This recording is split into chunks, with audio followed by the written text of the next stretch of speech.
Welcome back. Tonight, we're venturing into the shadowy corners of West Africa, where ancient spiritual practices collide with modern desperation in ways that will make you question everything you think you know about wealth, consequence, and the thin veil between the living and the dead. This isn't about folklore or legends passed down through generations. These are real accounts from people who sought shortcuts to prosperity through what locals call raising ghosts for money, a dangerous spiritual practice that has claimed countless victims across Nigeria, Ghana, and beyond. The belief that the spirit world is the actual source of wealth is deeply rooted in local epistemologies, with documented cases of ritual killings for money success becoming increasingly common in contemporary Nigeria. In traditional African worldview, suffering of every sort is normally explained in personal terms. There is always somebody, and this somebody often belongs to the world of the occult. A spirit has brought pain to human beings and must therefore be repelled or accommodated. But what happens when desperate people try to reverse this relationship? When they attempt to make deals with these spiritual forces for material gain? Nigerian police have documented an exponential rise in ritual killings connected to money-making practices, with cases involving teenagers killing family members and friends based on instructions from herbalists who promise supernatural wealth. The desperation has reached such alarming levels that Nigeria's House of Representatives has called for a state of emergency on ritual killings. But here's what makes these stories truly terrifying. The people who survive these encounters often report that the promised wealth never materializes. Instead, they find themselves trapped in cycles of spiritual debt that demands increasingly horrific payments. What is called a money ritual is mostly a manipulation of credulity, with those arrested split into two groups: people who knowingly deceive others and the sincerely stupid people who genuinely believe the magic is possible and therefore experiment with human lives. Yet, the believers persist. In markets across Lagos, Accra, and Abuja, whispered conversations happen in corners.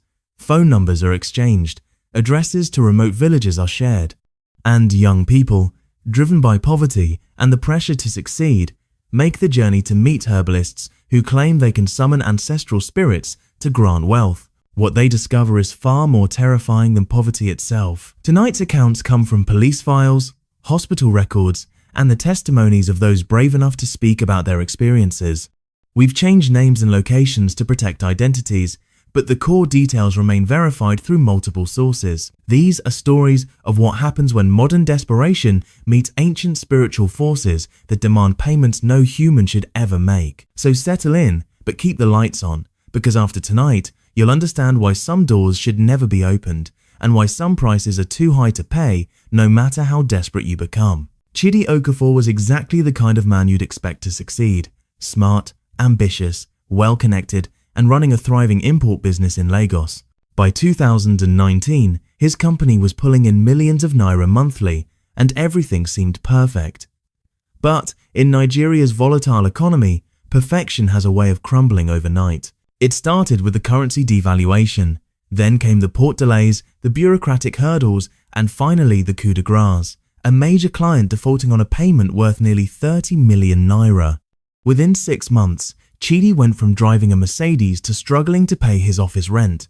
His wife left, taking their 2 children. His employees abandoned ship. Everything he'd built was collapsing. That's when his childhood friend Emeka pulled him aside after a chance encounter at a Lagos bar. "Man, you look terrible," Emeka said. But there was something in his voice, not sympathy, but opportunity. "Listen, I know a way to fix this. All of it." Chidi almost laughed. "Unless you've got 30 million naira in your pocket, I don't think so." "Better than that," Emeka whispered, leaning close. "Remember old stories our grandparents told us about making pacts with ancestral spirits? Well, it's real, and I know someone who can help." A year earlier, Chidi would have walked away. But desperation has a way of making the impossible seem reasonable. Emeka explained that he'd met a powerful Babalawo, a traditional spiritual practitioner in a small village outside Ibadan. This man, Papa Sulaimon, could perform a ritual called ghost raising, where he would summon the spirits of wealthy ancestors to transfer their fortune to the living. "It worked for me," Emeka insisted, pulling out a thick wad of cash. "Look, I was broke 3 months ago. Now I'm making money faster than I can count it. All it costs is a small sacrifice to prove your commitment." "What kind of sacrifice?" Chidi asked, though something in his gut was already screaming warnings. Nothing you can't handle. Papa Suleiman will explain everything. 2 days later, Chidi found himself on a dusty road leading to a remote village. The journey took 4 hours from Lagos, and with each passing kilometer, the modern world seemed to fade away. No cell towers, no billboards, just endless stretches of farmland and the occasional mud brick compound. Papa Suleiman's compound sat at the end of a winding path marked by carved wooden posts adorned with cowrie shells and red cloth. The old man who greeted Chidi was smaller than expected, maybe 60 years old, with intricate tribal scarification covering his chest and arms. His eyes, however, were what made Chidi's skin crawl completely white, as if cataracts had claimed them, yet somehow Papa Suleiman moved with the certainty of perfect vision. "Emeka told me you're in debt," the Babalawo said without preamble. His voice carried an odd echo, as if speaking from inside a well. "The spirits whisper that your ancestor, your great-grandfather, was a wealthy palm wine trader. His spirit still guards his wealth, waiting for a worthy descendant to claim it." Chidi felt a chill. He'd never told Emeka about his great-grandfather's business, and he was certain his friend didn't know that detail.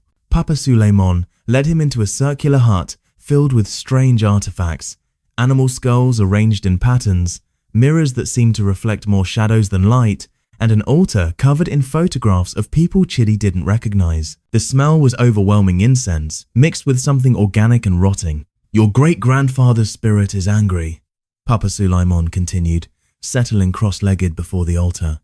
"He accumulated wealth, but died before he could pass the knowledge to his family. Now that wealth sits in the spirit realm, guarded but unused. We can negotiate with him, but spirits demand proof of commitment." "What kind of proof?" The Babalawo's blind eyes seemed to focus directly on Chidi's face. "A life debt. Something precious to you must be offered as collateral. If you succeed and become wealthy as promised, you keep everything. If you fail to honor the spiritual contract, the collateral is forfeit." Chidi's mouth went dry. I mean the spirits require insurance. Your firstborn child's life force is collateral, not their physical death, their spiritual essence. If you break the contract, they become spiritually empty, like a walking corpse. Every instinct told Chidi to run, but then he thought about his mounting debts, his ex-wife's contemptuous laughter, the embarrassment of failure. "And if I honor the contract, you pay the spirits their due. 10% of all wealth gained through their assistance, paid monthly in a special ceremony. Do this faithfully, and your child remains untouched. Miss even one payment." The old man shrugged. The ritual began at midnight. Papa Suleiman painted symbols on Chidi's forehead with something dark and sticky, then began chanting in a language that seemed to make the air itself vibrate. The mirrors around the hut started reflecting impossible things. Chidi saw faces he'd never met, places he'd never been, and ancestral spirits that looked disturbingly like himself. "Your great-grandfather comes," Papa Suleiman whispered. "He agrees to the terms. The wealth transfer begins now." Chidi felt something cold wrap around his chest, like invisible chains settling into place. The sensation lasted only seconds, but it left him feeling fundamentally changed, as if something had been taken from him that he'd never get back. The Babalawo handed him a small cloth pouch filled with what looked like bone dust. "Sprinkle this in your office every morning for 7 days. On the 8th day, your fortunes will turn. Remember 10%, every month, or the spirits will collect their collateral." 3 weeks later, everything changed. A new client contacted Chidi out of nowhere, offering a contract worth 40 million naira. The defaulting client suddenly found money to pay their debt in full. Government approvals that had been stalled for months were mysteriously fast-tracked. Money started flowing so fast that Chidi could barely keep track. But success came with a price he hadn't anticipated. His 8-year-old daughter, Kemi, began having nightmares about a shadow man who followed her everywhere. She started losing weight rapidly despite eating normally. Most disturbing of all, she would sometimes speak in voices that weren't her own old voices, using Igbo phrases she'd never learned. The first payment to Papa Suleiman was easy. Chidi was making so much money that 10% felt insignificant. The second month was tougher but manageable. By the third month, however, business had inexplicably slowed. The 10% now represented a significant portion of his income. By the 6th month, Chidi was struggling to make the payment. That's when he received a call from Papa Suleiman's assistant. Papa says the spirits are growing restless, your payments have been late, and the amount's inadequate. They're considering collecting the collateral early. But I've paid every month, Chidi protested. The spirits calculate differently than humans. They count interest, late fees, and inflation. You now owe 14% monthly, retroactive to the beginning. That night, Kemi collapsed during dinner. At the hospital, doctors found nothing physically wrong, but she remained unconscious for 3 days. When she finally woke up, she looked at her father with eyes that seemed empty present, but not really there. Chidi called Papa Sulaiman in desperation. What did you do to my daughter? The Babalawo's response was matter of fact. Nothing yet. But the spirits are testing their hold on the collateral. Make your payments current, or next time she won't wake up. 6 months later, Chidi's business had collapsed entirely. The supernatural wealth had evaporated as quickly as it appeared, leaving him deeper in debt than when he started. But the spiritual contract remained in effect, and the monthly payments were now expected from his personal funds. When we spoke to Chidi, not his real name for this account, his daughter had been in a vegetative state for 3 years. Doctors call it an unexplained neurological condition. Chidi calls it the price of making deals with forces beyond human understanding. The money was never real, he told us, tears streaming down his face. It was borrowed from the spirit realm, and spirits always collect their debts with interest. Aduni Bakare was a third-year computer science student at the University of Lagos, brilliant but broke. Unlike many of her classmates who came from wealthy families, Aduni was entirely dependent on academic scholarships and her widowed mother's meager income from selling vegetables at the local market. While her peers flashed the latest iPhones and drove to campus in their parents' cars, Aduni walked everywhere and carefully rationed her monthly allowance of 15,000 naira. Everything changed in her final semester when she discovered her scholarship wouldn't be renewed due to budget cuts. With graduation just months away, Aduni faced the devastating possibility of dropping out before completing her degree. Her mother, already struggling to support 3 younger children, simply couldn't afford the 40,000 naira needed for final semester fees. That's when her roommate, Blessing, made a suggestion that would haunt Aduni for the rest of her life. "There's another way," Blessing whispered one night as they lay in their shared dorm bed, staring at the ceiling. "My cousin told me about it. There's a woman in Mushin who can help you get money, but it's not and normal methods." Aduni turned to face her. "What do you mean?" "Spiritual methods. My cousin was desperate last year. Her father needed surgery they couldn't afford.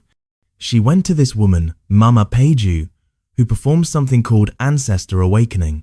It's where she contacts your deceased relatives and convinces them to send wealth from the afterlife."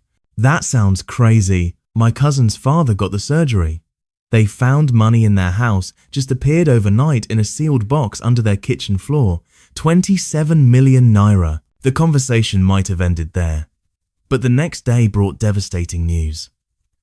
Aduni's mother called to say her youngest brother had been diagnosed with malaria complications requiring immediate hospitalization.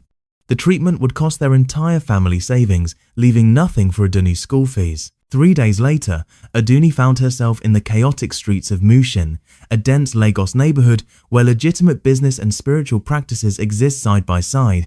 Mama Peju's office was a small room behind a fabric shop, identified only by a hand-painted sign reading Spiritual Consultant, Family Matters Resolved. Mama Peju was a heavy-set woman in her 50s with elaborate gold jewelry and an unsettling habit of staring just past Aduni's shoulder, as if watching something invisible in the corner of the room. "University girl," she said before Aduni could introduce herself. "Your grandmother's spirit told me you were coming. She's very concerned about your struggles." Aduni's grandmother had died when she was 12, and they'd been extremely close. Hearing her mentioned made Aduni's chest tighten with unexpected emotion. "She says you're her favorite grandchild," Mama Peju continued, "and she's angry that her family is suffering when she left wealth behind. Spiritual wealth, hidden in the realm between worlds." "I don't understand." Mama Peju gestured for Aduni to sit in a plastic chair facing a small altar covered with photographs of elderly people she didn't recognize. When people die with unfinished business, especially money they intended to leave their families, their spirits can't rest. The wealth becomes trapped in the spiritual realm. I can perform a ceremony to release it, but the process requires absolute commitment.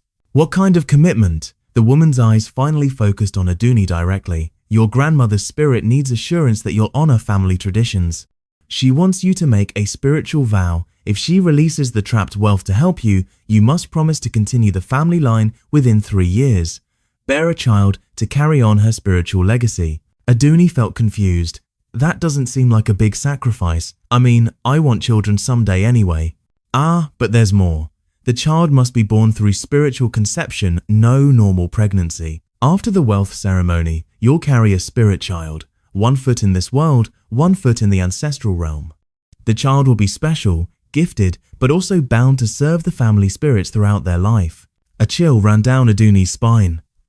What does that mean exactly? Mama Peju waved dismissively. Nothing harmful. The child will be blessed with unusual intelligence and spiritual sight. They'll see things others cannot, communicate with family ancestors. It's a gift, really. Many families would pay millions for such a blessed child. Desperation makes people rationalize terrible decisions. Aduni thought about her brother in the hospital, her mother's tears, her unfinished degree.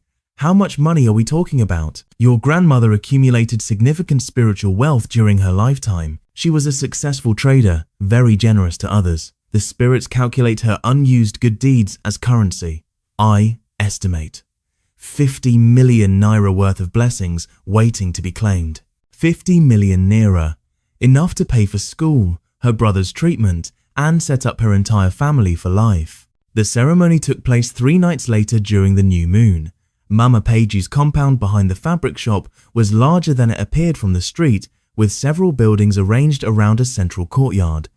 Other clients were present. Aduni counted at least 12 people participating in various rituals throughout the night. Aduni was led to a small hut filled with mirrors and told to undress completely. Mama Peju painted symbols across her body using what she claimed was a mixture of herbs and blessed palm oil, though the substance smelled metallic and made Aduni's skin burn slightly. Your grandmother comes now, Mama Peju announced as she began chanting in what sounded like old Yoruba mixed with other languages Aduni didn't recognize.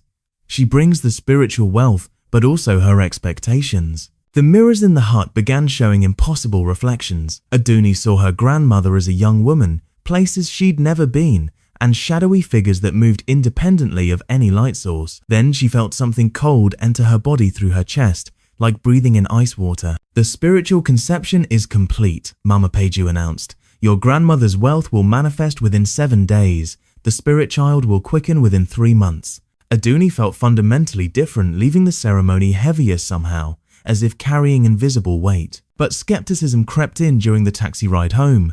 How could any of this be real? 5 days later, she found a Ghana must-go bag filled with cash under her dorm room bed. 47 million naira in crisp new bills. No explanation for how it got there. Her roommate claimed ignorance, and the dorm had been locked all day. Aduni paid her school fees, her brother's medical bills, and bought her mother a small house. For the first time in her life, she felt financially secure. But the victory was short-lived. 3 months later, just as Mama Peju had predicted, Aduni realized she was pregnant despite being a virgin. Medical tests confirmed the pregnancy but showed abnormal results. The fetus was developing faster than normal, and ultrasounds revealed unusual features the doctors couldn't explain. The baby's bone structure is unique, her doctor said carefully, and the neurological development is extremely advanced for gestational age. We're also detecting some kind of additional tissue that doesn't match any known organ system. The pregnancy lasted only 6 months, but the baby was born fully developed, a girl with unnaturally bright eyes that seemed to track movement with adult intelligence. From birth, little Folake, not her real name, displayed disturbing abilities. She never cried normally, but sometimes made sounds like an elderly woman sighing. She would stare at empty corners of the room and reach out as if interacting with invisible presences. By age 2, Folake was speaking in complete sentences and occasionally using phrases in languages Aduni didn't recognize. She would tell her mother about the old people who visit at night and draw detailed pictures of ancestors she'd never met, but who bore striking resemblances to family photographs. But the most terrifying development came when Folake turned 3. She began making predictions about death. Uncle Samuel is coming to visit grandmother soon, she announced one morning, referring to Aduni's recently deceased uncle. That afternoon, Aduni's cousin Samuel died in a car accident. Mama, the lady with the gold teeth wants to talk to you, Folake said another day, pointing at an empty chair. 2 hours later, Aduni received news that her neighbor, a woman known for her gold dental work, had suddenly passed away from a heart attack. Folake wasn't just seeing spirits, she was serving as a bridge between the living and the dead. And the spirits had demands. The old people say you owe them more money, Folake told her mother matter-of-factly during her 4th birthday party. They want the same amount every year, or they'll take me back to their place. Aduni realized with growing horror that the spiritual wealth hadn't been a gift, it was a loan. The ancestors expected annual payments of 47 million naira with her daughter as collateral. If she couldn't pay, Folake would be claimed by the spirit realm permanently. When we interviewed Aduni, name changed for this account, Folake was 7 years old and becoming increasingly detached from the physical world. She spends most of her time speaking to invisible presences and has twice been found sleepwalking toward bodies of water in the middle of the night. "She's slipping away from me," Aduni said, tears streaming down her face. "Every year I can't make the full payment. She becomes more spirit and less human. The ancestors are slowly calling in their loan, and the interest is my daughter's soul." The money that seemed like salvation had become a generational curse, trapping both mother and child in a spiritual contract with no escape clause. Kemi Adebayo had been selling fabrics at Balogun Market in Lagos for 15 years, inheriting the small stall from her mother. It wasn't glamorous work, but it provided enough to feed her 3 children and pay rent on their single-room apartment in Mushin. Kemi was content with the modest life until her husband's death in 2020 changed everything. Without warning, she became the sole provider for her family. The small insurance payout lasted only 4 months, and by early 2021, Kemi was drowning in debt. Her children needed school fees, medical care, and basic necessities she could no longer afford. The fabric business that had sustained her family for generations was failing in Nigeria's economic downturn. That's when she noticed the changes in her neighbor's stall. Auntie Bisi had been struggling just like Kemi, selling the same low-quality wax prints to customers who increasingly shopped elsewhere. But suddenly, Bisi's stall was thriving. She was selling premium Ankara fabrics, real Dutch wax prints, and expensive lace materials that commanded high prices. Her customer base had expanded to include wealthy Lagos society, women who previously shopped only at upscale boutiques. "How are you managing this?" Kemi asked one evening as they closed their stalls together. Bisi looked around nervously before motioning for Kemi to come closer. "I found a solution to our problems," she whispered, "but it's not something everyone can handle." "What kind of solution?" "There's a man in Ijora. He helps market traders like us. He knows how to call the spirits of successful ancestors to bless our businesses. My grandmother was a wealthy trader in her time. Through him, I connected with her spirit, and she's been sending me customers." Kemi felt skeptical.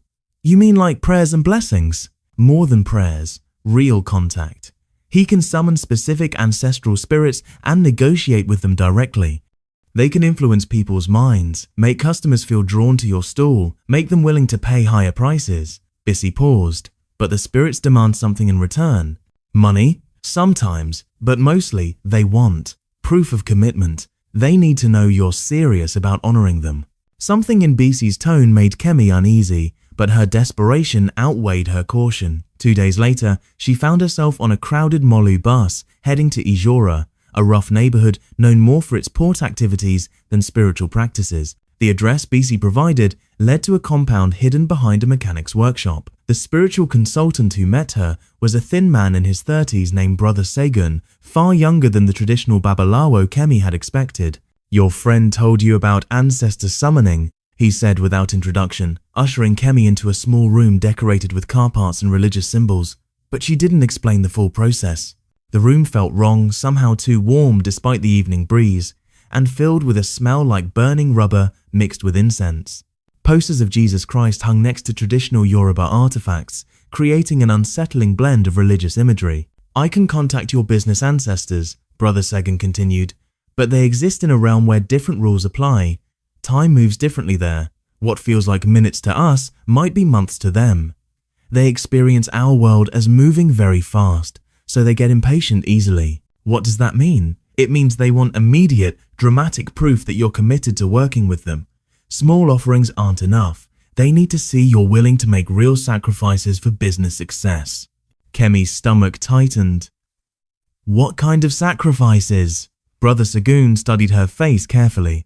Your ancestors are from a line of successful traders, but they died during the Civil War before they could pass their knowledge to the family. Their spirits are frustrated, angry, they want to help their descendants, but they also want justice for their interrupted lives. I don't understand. They want you to provide what they were denied, the chance to see their bloodline continue successfully. But they also want you to experience loss the way they did, so you understand the value of what they're offering. Brother Sagun produced a small glass vial filled with dark red liquid. This is mixed with the blood of successful ancestors, not literally, but spiritually charged with their essence. You drink this, and within 1 month, your business will transform completely. Customers will feel compelled to buy from you. You'll attract wealthy clients. Money will flow like never before. But the ancestors require a blood debt. Within 1 year of receiving their blessing, you must experience a significant loss, something that causes you real pain but ultimately makes you stronger. The spirits will choose what to take, and you must accept their decision without fighting back. Every rational part of Kemi's mind screamed warnings, but she thought about her children's empty plates, their unpaid school fees, the rent she owed. What kind of loss? I can't say. The spirits decide based on what will teach you the most valuable lesson. Sometimes it's financial, they take away something valuable to teach proper money management. Sometimes it's personal, a relationship ends to eliminate negative influences. Sometimes it's health related, a minor illness that teaches you to value your body. And if I refuse to accept their choice? Brother Sagun's expression darkened. Then they take everything, your business, your health, your family. The spirits don't negotiate once a contract is made. Kemi stared at the vial. 1 year of potential prosperity in exchange for accepting one significant loss chosen by supernatural forces. It seemed manageable. She'd already lost so much that one more setback didn't seem insurmountable. She drank the liquid. It tasted like copper pennies mixed with bitter herbs. The transformation was dramatic. Within 2 weeks, Kemi's store was attracting customers she'd never seen before. Wealthy women from Victoria Island and Ikoyi began shopping there regularly, paying premium prices without haggling. She started selling high-end fabrics that somehow appeared in her inventory without her ordering them. Money flowed so steadily that Kemi was able to expand to 3 stores within 2 months. For 10 months, business was incredible. Kemi paid off all her debts, moved her family to a better apartment, enrolled her children in private schools, and saved more money than she'd ever imagined possible. She began to hope that maybe the blood debt would be something minor, perhaps a small illness or a minor financial setback. On the 11th month, her youngest daughter, 8-year-old Tope, developed a strange fever. Doctors couldn't identify the cause, but the child's temperature remained dangerously high for days. As Kemi sat by her daughter's hospital bed, Brother Sagun appeared in the doorway. "The ancestors have made their choice," he said quietly. "Your daughter's life force will be gradually claimed over the next year. Not death, something worse. Her spirit will be slowly drawn into the ancestral realm to serve them. By the time the process is complete, her body will be here, but her mind and soul will belong to them." Kemi's world collapsed. "You said it would be a loss I could handle." "I said it would be significant. The ancestors consider this fair payment. You use their power to provide for your children, so they claim one child as payment. She'll become a spiritual intermediary, able to channel messages and blessings from the ancestral realm. Many families would consider this an honor. Take me instead. The contract is specific. Child's life force for business success. The spirits have invested too much in your prosperity to accept substitutions now." Over the following year, Tope became increasingly detached from the physical world. She would sit for hours staring at nothing, occasionally speaking in voices that weren't her own. Her academic performance plummeted as she seemed to forget basic skills like reading and writing. Most disturbing, she began delivering messages from deceased relatives, speaking with the mannerisms and knowledge of grandparents she'd never met. The business continued thriving, but every naira earned felt like blood money. Kemi watched her daughter slip away piece by piece, becoming a hollow vessel for ancestral spirits who used her small body as a communication device. The transformation is almost complete. Brother Sagun informed Kemi during one of his periodic check-ins. "Within 6 months, your daughter will be fully initiated as an ancestral medium. She'll lose most of her individual personality, but gain the ability to channel unlimited spiritual power. Your business will become legendary. Customers will travel from across West Africa to buy from you." When we spoke to Kemi, not her real name for this account, Tope had been in this liminal state for 3 years. She functions physically, but speaks primarily in the voices of deceased relatives.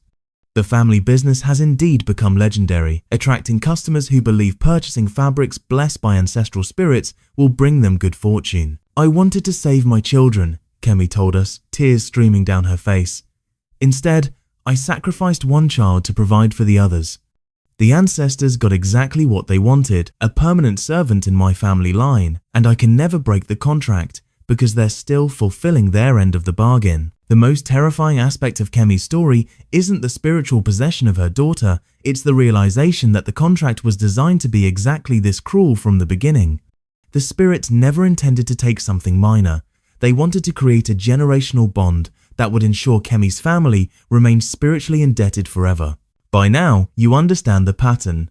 Desperate people make bargains with forces they don't fully comprehend, receiving temporary relief at the cost of permanent spiritual bondage. But there's one more account that needs to be shared, the story of what happens when someone tries to break these contracts. Dr. Emeka Okonkwo was a successful Lagos physician who thought his education and scientific training made him immune to supernatural influences. That changed in 2018 when his private clinic faced bankruptcy due to a malpractice lawsuit and mounting debts.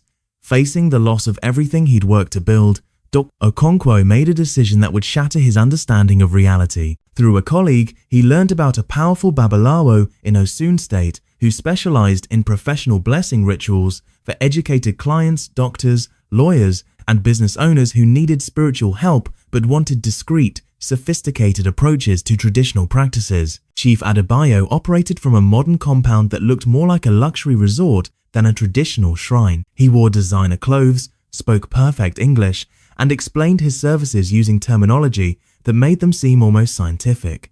"I don't deal in primitive blood sacrifices or crude rituals," Chief Adebayo assured Dr. Okonkwo during their first meeting. "I work with refined spiritual technologies, energy manipulation, ancestral networking, spiritual investment portfolios. Think of it as traditional practices upgraded for the modern professional." The ritual Chief Adebayo proposed was called Spiritual Equity Exchange. Dr. Okonkwo would provide spiritual collateral from his family line, specifically the life force of his firstborn son, and in return receive unlimited access to ancestral business networks that would ensure his clinic's success for 20 years. "It's like a spiritual loan," Chief Adebayo explained. "Your son's life force is held in trust by the ancestors. If you honor the contract terms, he remains untouched. If you default, they collect the collateral. Simple business." The contract terms seemed manageable. Dr. Okonkwo's clinic would thrive for 20 years, but he must perform monthly spiritual maintenance payments, specific rituals designed to honor the ancestral investors. Miss 3 consecutive payments and the collateral would be forfeit. Dr. Okonkwo's son, Chike, was 12 years old at the time, healthy, intelligent, and excited about starting secondary school. The doctor convinced himself that maintaining monthly ritual payments for 20 years would be easy, especially with a guaranteed successful practice. The ceremony took place in Chief Adebayo's private shrine room, filled with computer equipment alongside traditional artifacts. The Babalawo claimed this represented the digital integration of ancestral consciousness into modern business networks. Dr. Okonkwo provided blood samples from both himself and his son, obtained under the pretense of routine medical tests, which Chief Adebayo combined with various herbs and technological components in a complex ritual that lasted 6 hours. The results were immediate and dramatic. Dr. Okonkwo's malpractice lawsuit was mysteriously dropped when key witnesses became unavailable. New patients began arriving in unprecedented numbers. His clinic's reputation spread through Lagos society, and he was soon treating some of Nigeria's most wealthy and influential families. For 5 years, everything went perfectly. Dr. Okonkwo made his monthly spiritual payments, religiously specific offerings performed at exact times, using precise materials Chief Adebayo provided. Chike grew into a brilliant teenager, showing no signs of spiritual interference. But success bred complacency. As Dr. Okonkwo's wealth increased, the monthly ritual payments began to feel like superstitious nonsense. His scientific training reasserted itself, and he began to rationalize that the clinic's success was due to his medical skills, not supernatural intervention. In year 6, Dr. Okonkwo missed his first payment. He'd been traveling internationally for a medical conference and simply forgot the ritual date. Nothing happened immediately, so he missed the second payment as well, convincing himself that the whole spiritual contract had been elaborate theatre. On the third missed payment, Chike collapsed during a football match at school. At the hospital, Dr. Okonkwo conducted every test available, but the results made no medical sense. Chike was comatose, but his brain showed normal activity. His vital signs were stable, but he remained completely unresponsive to external stimuli. Chief Adebayo appeared at the hospital that evening. The ancestral investors have begun collecting their collateral, he informed Dr. Okonkwo. Your son's consciousness is being gradually transferred to the spiritual realm. The process will complete in 7 days unless you immediately fulfill your contract obligations. This is medical nonsense, Dr. Okonkwo shouted. My son is having a neurological episode, not a spiritual crisis. Then treat him medically, Chief Adebayo said calmly. See how far your science can reach into the realm where his consciousness is being held. For 4 days, Dr. Okonkwo threw every medical intervention available at his son's condition. MRI scans, blood tests, neurological consultations, experimental treatments, nothing changed. Chike remained in a coma that defied medical explanation. On the 5th day, desperate and terrified, Dr. Okonkwo contacted Chief Adebayo and agreed to resume his spiritual payments. But the Babalawo's response was devastating. Too late. The collection process has advanced beyond reversal. Your son's consciousness now exists primarily in the ancestral realm. He can only return to full physical consciousness if you provide a substitute collateral of equal or greater value. What kind of substitute? Your own life force, transferred over the next year. You serve the ancestral investors directly and your son returns to normal life. Dr. Okonkwo agreed immediately. The substitution ritual required Dr. Okonkwo to gradually transfer his own spiritual essence to the ancestral realm. Each month, he underwent a ceremony that left him feeling drained and disconnected from physical reality. As his own consciousness became increasingly detached, Chike began showing signs of recovery. But the process wasn't a simple exchange. As Dr. Okonkwo's spiritual essence was claimed, his personality began fragmenting. He would sometimes speak in voices that weren't his own elderly voices, using languages he didn't know. His medical practice continued successfully, but colleagues noticed disturbing changes in his behavior and decision-making. I'm not the same person anymore. Dr. Okonkwo confided to a friend 6 months into the substitution process. I'm becoming a vessel for ancestral spirits who use my medical knowledge and professional reputation to influence their own agendas. Sometimes I perform procedures or make recommendations that aren't mine. The spirits work through me to help their favored patients or punish those who've offended them. By the end of year 7, Chike had recovered completely, with no memory of his comatose period. Dr. Okonkwo, however, was essentially gone. His body continued functioning, his medical practice thrived, but his individual consciousness had been replaced by a collective of ancestral spirits who used his professional status to influence Lagos's medical community. The most terrifying aspect of Dr. Okonkwo's story is that his case isn't unique. Chief Adebayo operates what amounts to a spiritual pyramid scheme, creating contracts designed to trap educated professionals in multi-generational bondage. When one contract holder's spirit is claimed, their family members often seek spiritual help to rescue them, creating additional contracts and expanding the spiritual network. When we attempted to interview Dr. Okonkwo for this account, the man who met us bore his physical appearance but spoke in the voice of someone else entirely, an elderly spirit who identified himself as an Igbo trader from the colonial era. This spirit claimed to be using Dr. Okonkwo's medical practice to correct historical injustices by ensuring certain patients received better care than others based on their spiritual bloodlines. The doctor's consciousness was a fair price for his son's freedom, the spirit said through Dr. Okonkwo's mouth. Now we use his medical expertise to serve our people from the ancestral realm. It is a good arrangement. Chief Adebayo's compound was raided by police in 2023 following multiple missing persons reports, but no charges were filed.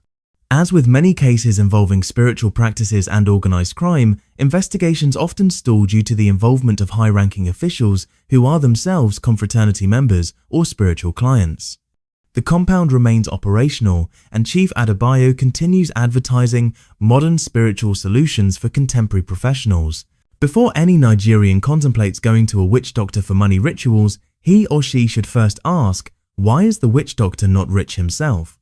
If he can make me rich, why can't he make himself or his friend or family member rich? This simple question reveals the fundamental deception underlying all spiritual wealth contracts. The practitioners aren't providing genuine supernatural assistance, they're operating sophisticated psychological manipulation systems that exploit desperation and cultural beliefs about spiritual power. Those arrested for money rituals are split into two groups: people who knowingly deceive others, and the sincerely stupid people with a flimsy understanding of the modern monetary system who genuinely believe the magic is possible and therefore experiment with human lives. But the most chilling aspect of these accounts isn't the supernatural claims, it's the very real psychological and social consequences experienced by the victims. Whether the spiritual elements are literally true or elaborate psychological theatre, the results are identical. Families destroyed, individuals psychologically shattered, and entire communities trapped in cycles of exploitation. The number of blood money rituals going on in southern Nigeria is mind-blowing, with cases involving youths who strangle family members based on advice from native doctors promising supernatural wealth. Each case follows the same pattern: initial desperation, promises of easy solutions, temporary improvements followed by increasingly impossible demands, and finally complete spiritual bondage disguised as ongoing business relationships. What makes these spiritual contracts particularly insidious is they're designed to create multi-generational dependency. The practitioners understand that desperate people will agree to almost any terms for immediate relief, but the real profit comes from creating permanent relationships that can be exploited indefinitely. The victims in our accounts represent thousands of similar cases across West Africa, people who sought supernatural shortcuts to prosperity and found themselves trapped in spiritual obligations that grow more expensive over time.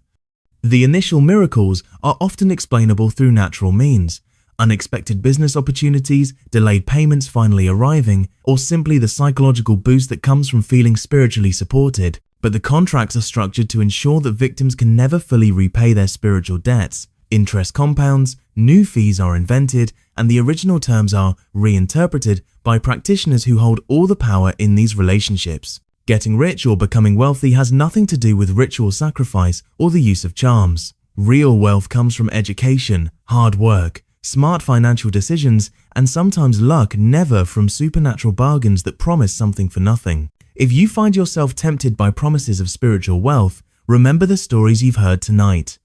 Ask yourself, if these practitioners can really summon supernatural riches, why are they charging fees instead of simply making themselves wealthy? Why do their clients often end up worse off than when they started? And why do the spiritual contracts always seem to favor the practitioners while destroying the clients? The ghosts that people try to raise for wealth aren't benevolent ancestors eager to help their descendants. They're psychological projections of our own desperation, given power over our lives by practitioners who understand that hope can be the most expensive commodity of all. In the end, the only thing these spiritual contracts guarantee is that you'll pay far more than you ever receive, and that the debt will follow your family for generations. Some prices are simply too high to pay, no matter how desperate you become.